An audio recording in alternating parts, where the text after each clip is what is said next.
They have tied me to a stake. I cannot fly, but bear-like I must fight the course. What's he that was not born of woman? Such a one am I to fear, or none? What is thy name? Thou'lt be afraid to hear it. No, thou callest thyself a hotter name than any is in hell. My name's Macbeth. Thou liest, abhorred tyrant. With my sword I'll prove the lie thou speakst.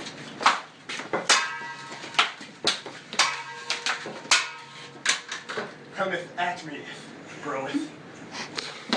No, no, I wasn't ready.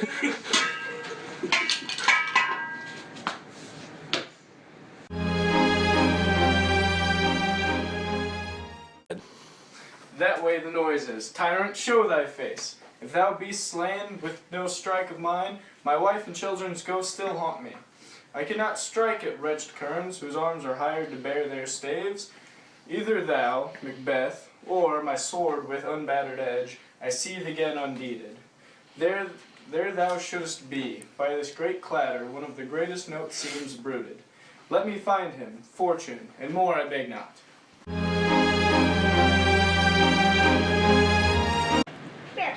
This way, my lord, the castle's gently rendered. The tyrant's people on both sides do fight. The noble thanes do bravely in the war. The day almost itself professes yours, and little is to do. We have met with foes that strike beside us. Enter, sir, the castle.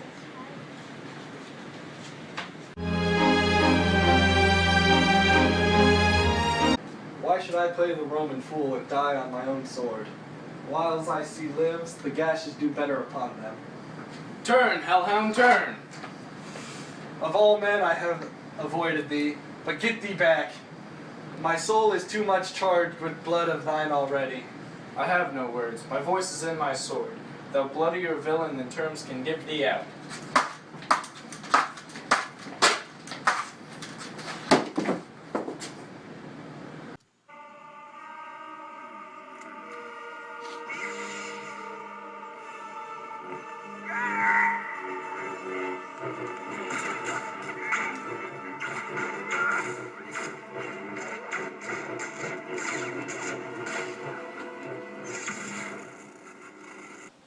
Thou losest labor, as easy mayst thou the entrenched air with thy keen sword impress, as makes me bleed.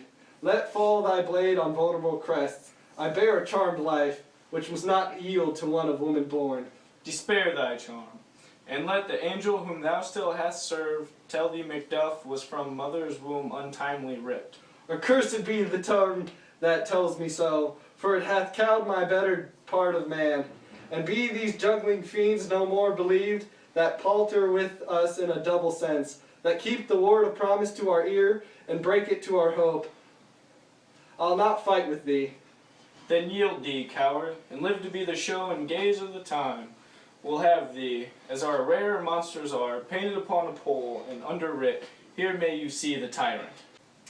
I will not yield to kiss the ground before young Malcolm's feet, and to be baited with the rabble's curse. Though Burnham would be come to Dunsinane, and thou opposed, being of no woman born, yet I will try the last. Before my body I throw my warlock shield. Lay on Macduff, and be damned him that cries, hold enough.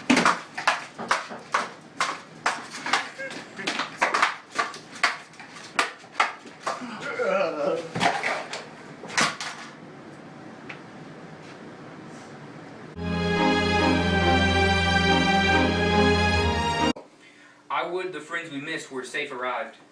Some must go off, and yet be these I see, so great a day as this is cheaply bought. Macduff is missing, and your noble son. Your son, my lord, has paid a soldier's debt.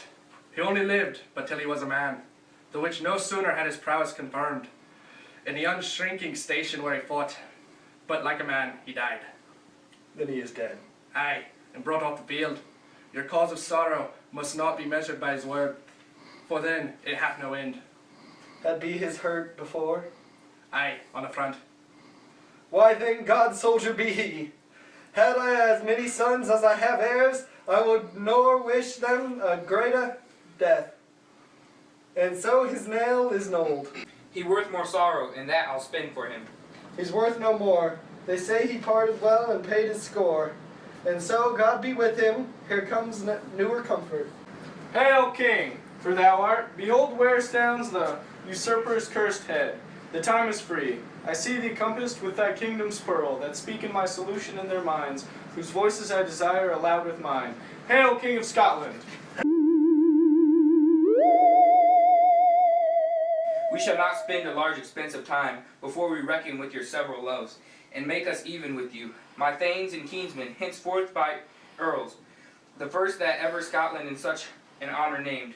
What's more to do, which would be planted newly with the time, as calling home our exiled friends abroad, that fled of this dead butcher and his fiend-like queen, who as 'tis thought by self and violent hands took off her life. This and what needful else that calls upon us, by the grace of grace, we will perform and measure time and place. So thanks to all at once and to each one whom we invite to see us crowned at Scone.